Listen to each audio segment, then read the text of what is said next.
Question number 6 में यह कहा जा रहा है कि एल्गी ब्लूम शैवाल प्रस्फोटन से संबंधित स्टेटमेंट पर विचार करते हुए हमें करेक्ट स्टेटमेंट को पहचानना है। अब आप इस टॉपिक की समझ रखते होंगे तो अब देखिए क्वेश्चन को आसानी से सॉल्व कर सकते हैं। उच्च तापमान शैवाल प्रस्फोटन की दर में वृद्धि करता है। तो सबसे पहले क्या है, शैवाल की संख्या में अप्रत्याशित दर से होने वाली वृद्धि को ही शैवाल प्रस्फोटन कहते हैं। जिस तरह से जनसंख्या में अगर अप्रत्याशित दर से वृद्धि होती है तो लोग कहते हैं मानव समुदाय के लिए यूज किया कि जनसंख्या विस्फोट हो गया, पॉपुलेशन एक्सप्लोजन। वैसे ही पानी में रहने वाले सूक्ष्म जीव यानी जो ये सूक्ष्म पादप प्लवक हैं उनकी संख्या एकाएक बढ़ती है तो उसे हम एल्गी ब्लूम कहते हैं।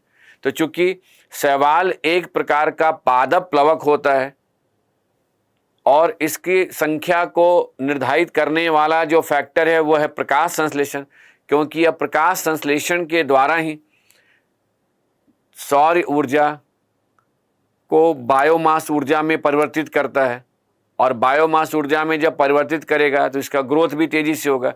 और प्रकाश संश्लेषण के दर को निर्धारित करने वाले कारकों में तापमान एक महत्वपूर्ण कारक है।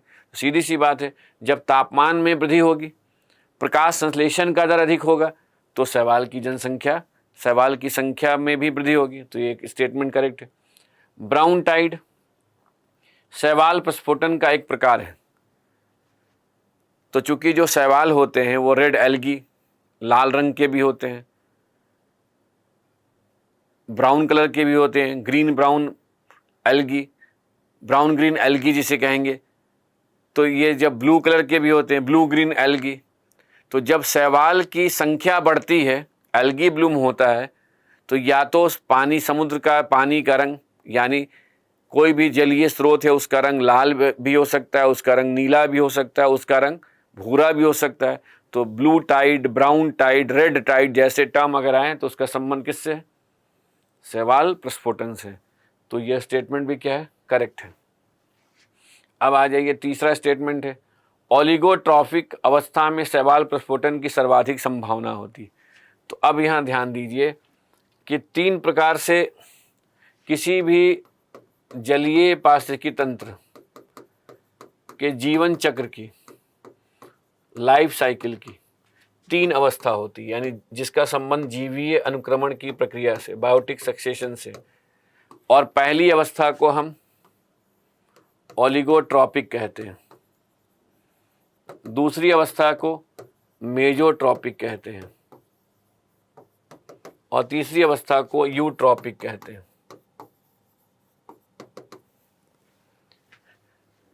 जैसे जैसे किसी भी जल के स्रोत में, जलीय पारिस्थितिकी तंत्र में पोषक तत्वों की मात्रा बढ़ती जाती है, तो पोषक तत्वों की मात्रा के बढ़ने के साथ शैवाल की जो संख्या है उसकी संख्या में वृद्धि होती जाती है और इकोसिस्टम पारिस्थितिकी तंत्र की उत्पादकता जो है वो बढ़ती जाती है। और जब यह ऐसा बढ़ने से जैसे जैसे शैवाल की संख्या बढ़ती है, कार्बनिक पदार्थ की संख्या बढ़ती है, तो जो जीव हैं उनका बीओडी भी बढ़ता जाता है, बायोलॉजिकल ऑक्सीजन डिमांड। तो एक ऐसा स्टेज आता है जहां बायोलॉजिकल ऑक्सीजन डिमांड जो है, ऑक्सीजन जो उपलब्ध होता है उस ऑक्सीजन की उपलब्धता से अधिक हो जाती है और वहां ऑक्सीजन की कमी होने लगती है, जिसे हाइपोक्सिया कहते हैं।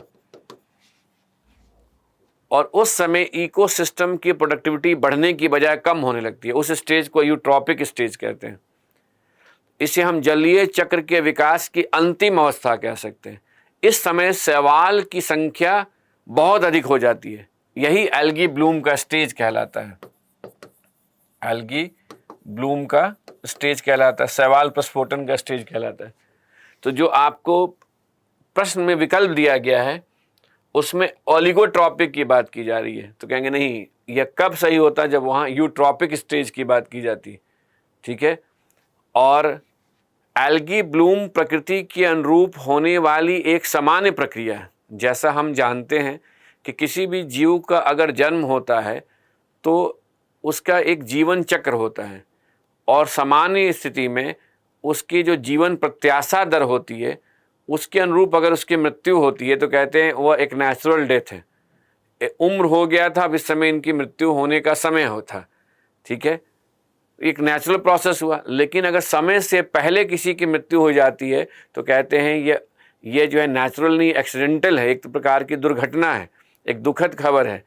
ठीक उसी प्रकार से अगर एक सामान्य प्रक्रिया के अंतर्गत कोई जल का स्रोत, जलीय पाशिकी तंत्र अपने जीवन चक्र की अंतिम अवस्था में आ जाता है तो उसे हम यूट्रोफिकेशन कहते हैं, इसे हिंदी में सुपोषण की अवस्था कहते हैं। इस समय शैवाल की संख्या बहुत अधिक हो जाती है, पानी के ऊपर एक काई शैवाल का लेयर बन जाता है, अंत में ऑक्सीजन की कमी हो जाती है, छोटी बड़ी मछलियां मरने लगती हैं और अंततः वो झील सूख जाता है, फिर से प्रक्रिया शुरू होती है। लेकिन अगर समय से पहले ही, यदि समय से पहले ही कोई झील यूट्रॉपिक स्टेज में आ जाता है तो कहते हैं यह एक सामान्य प्रक्रिया नहीं बल्कि पर्यावरणीय समस्या है। झील में बाहरी स्रोत से कार्बनिक पदार्थ या पोषक तत्वों के आने के कारण शैवाल की संख्या एकाएक बढ़ गई। और मैं उम्मीद करता हूँ इसके बारे में आपने पढ़ा भी होगा और जो मैं अभी आपको एक हिंट दे रहा हूँ उससे क्विक रिवीजन करते हुए आप सोच पा रहे होंगे कि यहाँ से किस प्रकार से क्वेश्चन किया जाते हैं, BOD क्या है, ठीक है। और इस आधार पे अगर हम वापस इस क्वेश्चन पे जाएं तो कहेंगे स्टेटमेंट क्या है, गलत है। और इसके लिए हम क्या कहेंगे कि पहला और दूसरा ये दोनों स्टेटमेंट तो करेक्ट है, तीसरा गलत है और 3 सब में ऑप्शन दिया गया। अब देखिए इसमें विचार करना है। करेक्ट हमें कन्वेंशंस यानी अंतर्राष्ट्रीय स्तर पे जो भी कन्वेंशन और नियम लाए गए हैं उसको लेकर सुमेल देखना है कि कौन करेक्ट मैच किया गया। तो पहला है London convention. London conventions, disposal of waste in sea.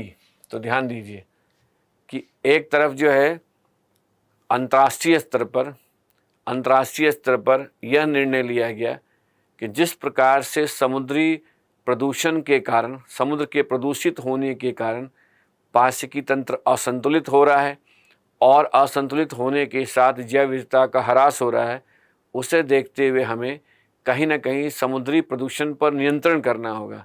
तो इसी संदर्भ में लंदन कन्वेंशन को लाया गया। इस कन्वेंशन का उद्देश्य है कि जितने भी, यानी आप पहला तो ये समझ लीजिए कि अंतर्राष्ट्रीय स्तर पर एक ऐसा समझौता हुआ और वह अपने आप में पहला समझौता है जो फ्रेश वाटर, कोस्टल वाटर यानी ब्रैकिश वाटर और सलाइन वाटर इकोसिस्टम के अंतर संबंधों को देखते हुए उनके संरक्षण पर आधारित है। और उसे ध्यान में रखते हुए कहा गया कि वह सभी स्रोत कारण जो समुद्र को प्रदूषित करने के लिए उत्तरदायी हैं उन पर नियंत्रण करने के लिए लंदन कन्वेंशन लाया गया। और लंदन कन्वेंशन में स्थल से जो उद्योगों से अवशिष्ट निकलते हैं, घरों से जो अवशिष्ट निकलते हैं, इस प्रकार के जो वेस्ट प्रोडक्ट होते हैं उनको कैसे कंट्रोल किया जाए उसके लिए समझौता किया गया। तो सही है। इसी तरह बंकर कन्वेंशन लाया गया कि समुद्र में जो तेल का रिसाव होता है उससे जो प्रदूषण की समस्या हो रही है उस पर नियंत्रण करने के लिए प्रयास किया गया। Bunker convention international marine organisation IMO के द्वारा ये कन्वेंशन लाया गया और उसका उद्देश्य था कि समुद्र में तेल रिसाव के कारण होने वाले प्रदूषण पर नियंत्रण करना कैसे। Hamburg rules. हैम्बर्ग जो है, जैसा कि आप जानते हैं कि जर्मनी में हैम्बर्ग एक बंदरगाह भी है और इस बंदरगाह के नाम पर ये जो कन्वेंशन लाया गया, रूल्स लाया गया, उस रूल्स का है कि जितने भी समुद्र में समुद्री जहाज हैं उनके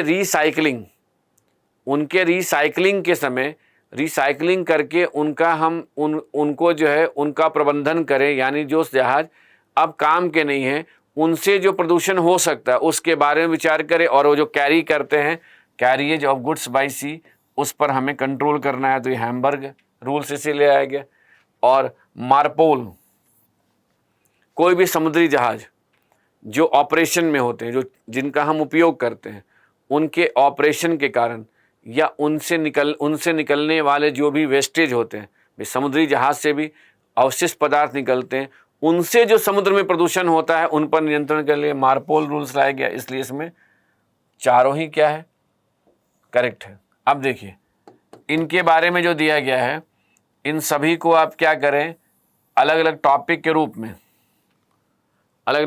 के रूप में थोड़ा थोड़ा इसकी जानकारी हो जानी चाहिए कि अच्छा ये कन्वेंशन है, सबके साथ कॉमन है, सभी समुद्री रूपी समुद्री बायोम के संरक्षण और प्रबंधन से संबंधित है। लैंड स्थल के कारण जो समुद्र में प्रदूषण होता है उस पर नियंत्रण करने के लिए प्रयास किया गया।